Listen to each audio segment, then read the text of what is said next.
ฐานิสตอรี่นำเสนอจันทราสดงตอนคนชั่วไร้หัวใจบท 23 ก่อนลิซูซูจะถูกโยนเข้าไปในห้องเก็บของกระดาษยัน2 แผ่นสุดท้ายตะปูตรึงวิญญาณในถุงผ้ารวมถึงกระดิ่งเงินที่เอวล้วนถูกค้นและริบเอาไปเรือลำนี้เป็นเรือที่ฐานไถจิ้นช้านใช้เดินทางกลับแคว้นโจวต่อให้เป็นห้องที่สกปรกก็มิได้สกปรกสักเท่าไหร่ทว่ากลับหนาวเย็นมากจริงๆลมหนาวในค่ำคืนเหมันพัดเข้ามาเหมือนช้ำแรกเข้ามาในกระดูกคนนำพาความเจ็บแปลกมาให้ลิซูซูไม่อาจแกะผ้าดำที่ปิดตาอยู่ได้ทำได้เพียงขยับตัวไปนั่งยองๆหลังถังไม้หลายใบสกัดลมหนาวไว้ยามนี้เรือออกแล้วห้องเก็บของอยู่ห่างจากชั้นบนมากฟังจากเสียงน้ำและเสียงคลื่นคืนนี้ลมแรงมากลิซูซูตัวสั่นรู้สึกว่าตนเองใกล้จะแข็งตายเต็มทีฐานไถจิ้นโยนนางเข้ามาไว้ที่นี่ย่อมไม่สนอยู่แล้วว่านางจะเป็นหรือตายเมื่อแน่ใจว่ารอบด้านไม่มีคนลิซูซูฉีกยิ้มคืนไฟลุกไหม้กระดาษยันแผ่นสุดท้ายลอยออกมาจากคอเสื้อหนังโชคดีที่ไม่มีคนค้นตรงนี้รอบด้านสว่างไสวอากาศอบอุ่นขึ้นในพริบตากองไฟกองหนึ่งล้อมรอบลิซูซูหมุนรอบตัวนางหลายรอบสุดท้ายเผาเชือกที่มัดมือมัดเท้านางจนขาดลิซูซูโล่งงอกนี่ก็คือข้อดีของการเตรียมพร้อมให้มากก่อนออกจากจวนพึ่งฟ้าพึ่งดินยังไม่สู้พึ่งพาตนเองนางยื่นมือที่หนาวจนแข็งทื่อเข้าไปใกล้แสงไฟไม่นานนิ้วมือก็กลับมานุ่มและเคลื่อนไหวได้คล่องแคล่วดังเดิมลิซูซูพลูลมหายใจลุกขึ้นปัดฝุ่นตามตัวนางไม่มีทางตามฐานไถจิ้นไปแคว้นโจวแน่นอนทว่าช่วยโอกาสนี้เดินทางไปเวร้างก็ไม่เลวเหมือนกันฐานะของคุณหนูสามิอาจออกจากจวนไปที่ใดไกลตอนนี้นับเป็นโอกาสอันดีลิซูซูตั้งใจจะออกไปดูลาดเราหน่อยเพื่อหาโอกาสหนีลงจากเรือไม่คิดว่านางเพิ่งเดินถึงข้างประตูเสียงฝีเท้าจะดังขึ้นข้างนอกลิซูซูรีบกลับไปที่เดิมใช้ผ้าดำปิดตาไว้ใช้เชือกมัดตนเองเพียงแต่ไม่ได้ผูกปมอีกนางขยับนิ้วมือแสงไฟที่ล้อมรอบตัวนางก็มอดดับมีคนผลักประตูเดินเข้ามาเสียงฝีเท้าเบามากเจือกลิ่นอายของลมหิมะจากข้างนอกสุดท้ายหยุดข้างกายนางได้ยินเสียงถอนหายใจแผ่วเบาเสียงหนึ่งหิวหรือไม่กินอะไรหน่อยเถอะลิซูซูจำเสียงนี้ได้เป็นหูหยินผู้นั้นนางวางกล่องอาหารยื่นอาหารมาที่ริมฝีปากลิซูซูเบือนหน้าหนีเจ้าเป็นใครสตรีผู้นั้นตอบวางใจข้ายังไม่ทำร้ายเจ้าชั่วคราวเจ้ายังมีประโยชน์กับองค์ชายก่อนจะถึงแคว้นโจวข้าไม่มีทางปล่อยให้เจ้าตายแคว้นโจวเกิดอะไรขึ้นสตรีผู้นั้นชะงักไปเรื่องนี้ข้าไม่อาจบอกเจ้าได้ลมหนาวพัดเข้ามาสตรีผู้นั้นกระชับเสื้อคลุมขนจิ้งจอกลิซูซูรู้สึกได้ว่านางกำลังพิจารณาตนข้าได้ยินว่าองค์ชายมีคนที่พึงใจในแคว้นสยาเป็นแม่นางที่มีจิตใจดีงามผู้หนึ่งเคยให้ความช่วยเหลือเขาไม่น้อยคนผู้นั้นคงไม่ใช่คุณหนูสามสกุลเยี่ยกระมังลิซูซูคิดในใจไม่ใช่จริงๆนั่นล่ะเจ้าของร่างเดิมไม่เคยญาติดีกับฐานไถจิ้นมาก่อนบุคคลตรงหน้าดูเหมือนจะเข้าใจและห่วงใยฐานไถจิ้นมากพอเห็นลิซูซูไม่พูดจาสตรีผู้นั้นเอ่ยเสียงแข็งกระด้างแม้เจ้าจะเป็นกัญญาขององค์ชายแต่เจ้าดูหมิ่นเหยียบย่ำองค์ชายต่อให้เจ้าไม่ใช่บุตรีของเยี่ยวเซี่ยวก็ยากจะหนีพ้นความตายเจ้ากำลังเรียกร้องความเป็นธรรมแทนเขาลิซูซูพูดข้าก็ไร้กาจเช่นนี้แหละย่อมมิอาจเทียบกับนางในดวงใจองค์ชายของเจ้าได้อยู่แล้วเจ้าอยากเห็นข้าเสียใจภายหลังคงเป็นไปไม่ได้หากหูหยินไม่ยินดีสถานการณ์ของต้าสยากับแคว้นโจวเป็นอย่างไรก็เชิญหูหยินกลับไปเถอะลิซูซูหัวเราะเอ่ยต่อว่าข้าไม่นึกอยากกินอะไรหูหยินคงเห็นแล้วว่าตัวข้าสกปรกเพียงใดห้องเก็บของก้อนหนาวเย็นหากเจ้าเห็นกลัวข้าจะตายมิสู้หาเสื้อผ้าที่หนาหน่อยมาให้ข้าอีกฝ่ายเห็นนางดื้อรั้นเช่นนี้ไม่มีวี่แววว่าจะสำนึกแม้แต่น้อยตอบอย่างไม่พอใจว่าเป็นบุตรสาวของตาเฒ่าเยี่ยวเซี่ยวจริงๆในเมื่อองค์ชายให้เจ้าอยู่ที่นี่เจ้าก็ถ่ายโทษอยู่ที่นี่ดีๆเถอะนางลุกขึ้นเดินจากไปลิซูซูรอจนนางจากไปค่อยโยนเชือกกับผ้าดำทิ้งกล่องอาหารบนพื้นบรรจุอาหารไว้ส่วนหนึ่งหน้าตาดูไม่เลวทีเดียวลิซูซูแม้จะหิวแต่ไม่กล้ากินของที่พวกเขาเอามาให้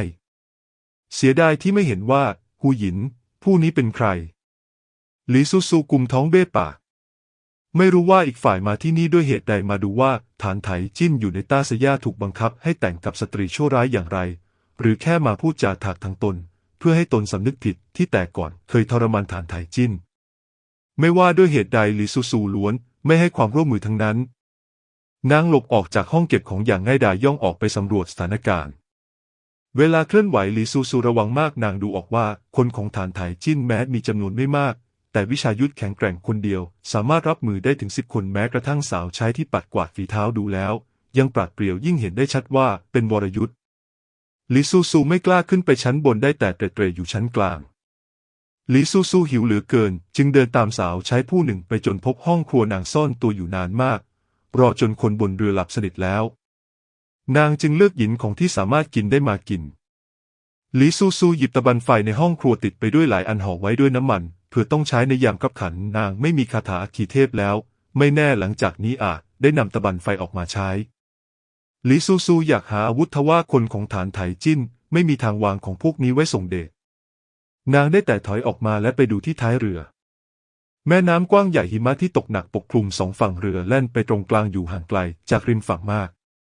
หลีซูซูคำนวณระยะห่างห่อเหี่ยวใจเมื่อพบว่าตอนนี้ตนไม่อาจบังคับกระบี่ไม่มีทางข้ามแม่น้ำไปได้หากว่ายข้ามไปนางยังไม่ฝั่งก็ต้องหนาวตายอยู่ในแม่น้ำเสียก่อนนางปวดหัวเหลือเกินด้วยไม่รู้ว่าจะหนีอย่างไรดีต้องโทษจิ้งจอก7 หางนั่นผู้เดียวไม่รู้ว่าพี่รองกลับมาแล้วจิ้งจอก7 หางจะไปหาเขาหรือไม่จับปีศาจครั้งนี้ขโมยไก่ไม่สำเร็จยังต้องเสียข้าวสารล่อจริงๆเพราะหอกไม่ได้ว่ายน้ำไม่ได้หลีซูซูได้แต่ถอยกลับไปในห้องเก็บของฟ้าใกล้สว่างแล้วหากมีคนจับได้ว่านางหนีออกมาต้องเป็นเรื่องใหญ่แน่นางขดตัวอยู่ตรงมุมอย่างถอดใจพลางคิดในใจว่าได้แต่รอให้เรือเลี้ยวโค้งจังหวะที่เรืออยู่ใกล้ฝั่งมากที่สุดข้าจะลองกระโดดลงน้ำหนีไปสตรีผู้หนึ่งก้าวเข้ามาช้าๆได้กลิ่นคาวโลหิตคลุ้งอยู่ในอากาศนางขมวดคิ้วมุ่นเกิดอะไรขึ้นหูหยินเมื่อเช้าบ่าวนำเสื้อผ้ามาส่งให้องค์ชายสาวใช้มีสีหน้าตื่นกลัวแต่บ่าวเห็นองค์ชายคำพูดต่อจากนั้นนางไม่กล้าออกมาหูหยินพูดเจ้าออกไปเถอะสาวใช้ย่อกายคารวะในใจหวาดหวั่นยิ่งจึงจากไปด้วยฝีเท้าส่วนเซหูหยินลังเลครู่หนึ่งก่อนจะผลักประตูเข้าไปเห็นฐานไถจิ้นนั่งขัดสมาธิอยู่ตรงหน้าเขามีกรงขนาดใหญ่ใบหนึ่งในกรงขังปีศาจหมาป่าตัวมหึมาเอาไว้ปีศาจหมาป่าถูกโซ่เหล็กหลามไว้ขยับเขยื้อนไม่ได้กำลังแผดเสียงคำรามอย่างสะกดกลั้นผืนฟ้าข้างนอกเป็นสีเทาหม่นผิวน้ำมีหมอกควันลอยขึ้นมาจางๆเด็กหนุ่มผมดำปากแดงยื่นมือไปล้วงลูกกลอนในร่างของปีศาจหมาป่าปีศาจหมาป่าร่างเกรงกระตุกหลายทีก่อนจะสิ้นลมหายใจฐานไถจิ้นกลืนลูกกลอนลงไปมิได้เงยหน้าเพียงใช้ผ้าเช็ดหน้าเช็ดมือตนเองเจ้ามาแล้วหรือนั่งสินิ้วมือเรียวยาวของเขาดูเย็นเยียบข้อนิ้วเด่นชัดเลือดสดๆถูกเช็ดออกไปทีละนิดปลายนิ้วเป็นสีขาวซีดเบื้องหน้าเขามีโครงเหล็กเช่นนี้มากมายถึงขั้นมีโครงกระดูกเปื้อนเลือดโครงหนึ่งโครงกระดูกเป็นสีขาวซีดน่ากลัวแม้ว่าแต่ก่อนจะเคยเห็นภาพเช่นนี้มาแล้วในใจหูหยินยังคงรู้สึกคลื่นเหียนฐานไถจิ้นแบมือไอสีดำกลุ่มหนึ่งรวมตัวบนฝ่ามือเขาดวงตาเขาเปล่งประกายทว่าเพียงครู่เดียวไอดำก็สลายไปรอยยิ้มในดวงตาเขาหายไปสิ้นแปรเปลี่ยนเป็นความเย็นชายังคงไม่พอสินะหูหยินมองศพของปีศาจหมาป่าอดโน้มน้าวมิได้องค์ชายในเมื่อวิธีนี้ไม่ได้ผลมิสู้ลองหาหนทางอื่นฐานไถจิ้นใคร่ครวญคำพูดนี้ช้ามิอาจฝึกยุทธแก่นกระดูกแยกเป็นพิเศษปอดได้รับความเสียหายตั้งแต่เกิดไม่รู้จะมีชีวิตอยู่ได้อีกกี่ปีหลันอันกูเจ้าว่ายังจะมีหนทางอะไรอีกเขาพูดไปพูดมาก็ยกมือปิดหน้าครึ่งซีกและหัวเราะออกมาดูเจ้าสิฉไนสีหน้าจึงย่ำแย่ถึงเพียงนั้นเล่าหลันอันกูเจ้าคงมิได้กลัวข้าหรอกกระมังหรือกำลังคิดว่าวิธีนี้ชั่วช้าผิดศีลธรรมดวงหน้าอ่อนโยนของนางขาวซีดเหมือนเช่นหลันอันในอดีตที่เคยทอดทิ้งฐานไถจิ้นและจากไปหลันอันรีบพูดขึ้นองค์ชายหลันอันย่อมไม่มีทางกลัวท่านอยู่แล้วไม่ว่าท่านจะทำสิ่งใดข้าล้วนสนับสนุนท่านทุกอย่างขอเพียงองค์ชายต้องการอย่าว่าแต่ปีศาจไม่กี่ตนที่สร้างหายนะแก่มนุษย์เลยต่อให้เป็นปีศาจระดับสูงองครักษ์เย่อิงทั้งหลายก็ต้องหามาให้องค์ชายฐานไถจิ้นผงกศีรษะอย่างพึงพอใจพร้อมใช้ผ้าเช็ดนิ้ว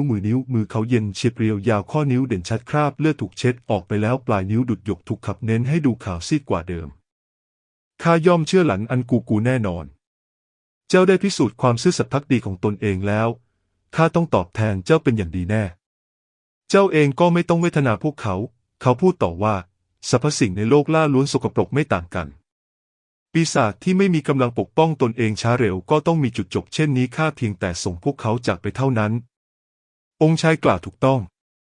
ฐานไถจิ้นมองมือของตนเองแน่นอนข้าเองก็เหมือนกับพวกเขาดูดซับลูกกลอนไปมากมายโสโครกจนไร้หนทางเยียวยาหลันอันในใจทั้งเป็นทุกข์และเศร้าสลดหลายปีมานี้บางครั้งนางก็สงสัยในการตัดสินใจครั้งนั้นของตนเองเหมือนกันทว่าเมื่อน้าสอนแล้วลูกธนูย่อมต้องปล่อยออกไปในเมื่อนางเลือกที่จะเลี้ยงดูมารร้ายตนหนึ่งจนเติบใหญ่ย่อมเป็นไปไม่ได้ที่จะมองดูเขาตายจากไปโดยไม่ทำอะไรเลยชีวิตนางเป็นของโหรเฟยพระชายาอยากให้เขามีชีวิตอยู่ต่อไปหลันอันก็จะต้องทำให้ได้เดิมทีหมอหลวงบอกว่าองค์ชายน้อยมีชีวิตอยู่ได้ไม่เกิน10 ขวบกระนั้นเขาอาศัยลูกกลอนในร่างของมารปีศาจอยู่มาจนบัดนี้ถึงวัยสมหมวกแล้วแม้จะเป็นเส้นทางที่ผิดก็จำต้องเดินต่อไปหลันอันได้แต่หวังให้ฐานไถจิ้นแข็งแกร่งแค่แข็งแกร่งกว่านี้อีกนิดเย็นชาไร้ความปราณีก็ดีจิตใจคับแคบเห็นแก่ตัวก็ช่างไม่ว่าอย่างไรก็ต้องมีชีวิตอยู่ต่อไปหลันอันมองดูใบหน้าด้านข้างอันหล่อเหลาของฐานไถจิ้นแล้วพลันเอ่ยว่าเรือแล่นมา2 วันวันนี้เป็นวันที่3แล้วข้าได้ยินว่าตอนอยู่แคว้นชยาองค์ชายกับคุณหนูสามสกุลเย่อยู่ร่วมกันได้ไม่ค่อยดีนักฐานไถจิ้นที่กำลังเช็ดนิ้วมือหยุดชะงักเจ้าอยากจะพูดอะไรหลันอันอยากบอกว่าสิ่งที่คุณหนูสามสกุลเย่ทำกับองค์ชายตลอดยอยปีที่ผ่านมาเพียงพอให้องค์ชายสับนางเป็นพันชิ้นหมื่นแผลแต่ว่าองค์ชายขังนางไว้2 วันโยนทิ้งไว้ในห้องเก็บของกลับมิได้ทำอะไรทั้งนั้นบรรยากาศโดยรอบจมสู่ความเงียบแปลกประหลาดฐานไถจิ้นพูดขึ้นว่าหน้าขันหลันอันเจ้าคงไม่ได้คิดว่าข้ามีเยื่อใยกับนางกระมังหลันอันมีได้ตอบแม้นี่จะเป็นการคาดเดาอันเหลวไหลแต่นางกลับอดคิดไปในทางนี้ไม่ได้นางเคยเลี้ยงดูเด็กหนุ่มตรงหน้าผู้นี้มาเป็นคนที่เข้าใจเขาดีที่สุดในใต้ล่าเขาจะใช้ในตาดำเข้มคู่นั้นจ้องนางและเอ่ยถามอย่างไม่เข้าใจสิ่งใดคือการเกิดสิ่งใดคือการตายหากว่ามีการเวียนว่ายตายเกิดตายก็คือเกิดฐานไถจิ้นเกิดมาโหดเหี้ยมแต่กลับไม่รู้ตัวข้าเพียงแต่ส่งพวกเขาไปเกิดใหม่หลันอันกูเจ้าจะร้องให้ด้วยเหตุใดสมัยเป็นเด็กเขาจับผีเสื้อมาค่อยๆกำมือเข้าด้วยกันและมองปีกของมันแหลกสลายฐานไถจิ้นไม่ฆ่าผีเสื้อตัวที่ทำให้อาหารของเขาสกปรกสุดท้ายผีเสื้อที่สูญเสียปีกแช่อยู่ในน้ำคร่ำด้วยลมหายใจรวยรินไม่รู้เป็นช่วยยามใดในค่ำคืนหนึ่งมันจึงค่อยๆสิ้นลมหายใจตอนหลันอันเดินเข้าไปเด็กชายกัดอาหารที่ถูกทำให้สกปรกชี้ผีเสื้อด้วยท่าทางน่ารักไร้เดียงสาเจ้าดูสิข้ารู้จักการให้อภัยแล้วทว่านั่นคือการให้อภัยหรือไม่นั่นคือความโหดร้ายที่แฝงไปด้วยการดูแคลนและกลั่นแกล้งหนักกว่าเดิมหลันอันบอกเขาไปตั้งไม่รู้กี่ครั้งว่าทำเช่นนี้ไม่ได้ไม่ถูกต้องการทำเช่นนี้จะทำให้ถูกมองเป็นตัวประหลาดเขาทำท่าครุ่นคิดค่อยๆเข้าใจใช้วิธีการที่เฉลียวฉลาดและเสแสร้งมากยิ่งขึ้นในการบรรลุเป้าหมายของตนเอง2 วันก่อนตอนหลันอันเห็นลีซูซูก็คิดว่าสุดท้ายนางจะต้องเป็นเหมือนผีเสื้อตัวนั้นหายสาบสูญไปจากโลกใบนี้ในค่ำคืนขาวซีดคืนหนึ่งในสภาพเจ็บปวดทุรนทุรายแต่แม่นางผู้นั้นกลับยังมีชีวิตอยู่อย่างปกติ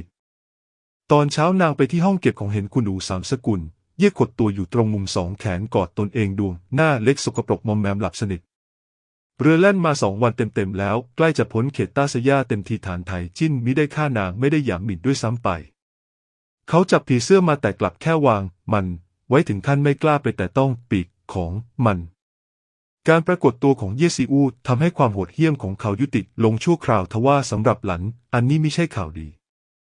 นับตั้งแต่ฮ่องเต้แคว้นโจวสวรรคตสิ่งที่รอฐานไถจิ้นอยู่ก็เป็นการเข็นฆ่าสังหารไม่สิ้นสุดเขาไม่ควรมีความรู้สึกในเวลาเช่นนี้ฐานไถจิ้นขมวดคิ้วพูดข้ารังเกียจความคิดนี้จริงๆเขากดหน้าอกหัวใจใต้ฝ่ามือเต้นอย่างไม่เร็วไม่ช้าครั้งแล้วครั้งเล่าเย็นชาไร้ความรู้สึกเหตุใดหลันอันจึงมีข้อสันนิษฐานที่น่าขันเช่นนี้ได้ช่างโง่เง่าโดยแท้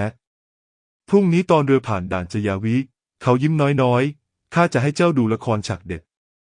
ข้าจะพิสูจน์ให้เจ้าเห็นว่าข้าไม่ได้ชอบนางก่อนจะจากกันถ้าชอบก็ฝากกดติดตามฐานฮิตสตอรี่กดซับกดกระดิ่งเพื่อไม่ให้พลาดคลิปถัดไป Don't need no warning. This feeling's right.